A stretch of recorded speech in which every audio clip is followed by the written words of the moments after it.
నమస్తే, నేను మీ doctor Naveen Reddy, liver and gastro స్పెషలిస్ట్ని. ఈరోజు మనం లివర్ ఫైబ్రో స్కాన్ గురించి తెలుసుకుందాం.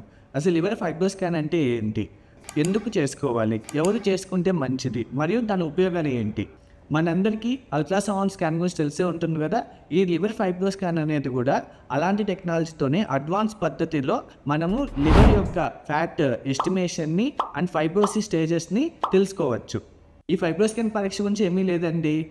ఈ పరీక్ష ఏ నొప్పి, ఏ సూది, ఏ రేడియేషన్ అవసరం లేకుండా 10 నిమిషాల్లో సులభంగా చేసేసుకోవాలి. ఈ ఫైబ్రో స్కాన్ టెస్ట్ ఎవరు చేసుకోవాలంటే ముఖ్యంగా ఫ్యాటీ లివర్ ఉన్నవారు, మద్యం తాగేవారు, obesity, diabetes and hepatitis B and C virus ఉన్నవారు తప్పకుండా చేసుకోవాలి. ఫైబ్రో స్కాన్ వల్ల ముఖ్యమైన ఉపయోగం ఏంటంటే లివర్ యొక్క స్టిఫ్నెస్, ఫైబ్రోసిస్ స్టార్టింగ్ స్టేజ్లో తెలుసుకోవడం వల్ల basic treatment and life style మాడిఫికేషన్స్తో అది రివర్స్ చేసుకునే వెసులుబాటు ఎక్కువ ఉంటుంది. మన బాడీలో ఫైబ్రోసిస్ అనేది చాలా నెమ్మదిగా, మౌనంగా మొదలై మన లివర్కి చాలా హాని చేస్తుంది. ఇప్పుడే ఫైబ్రో స్కాన్ చేసుకోండి, మీ లివర్ ఆరోగ్యాన్ని కాపాడుకోండి.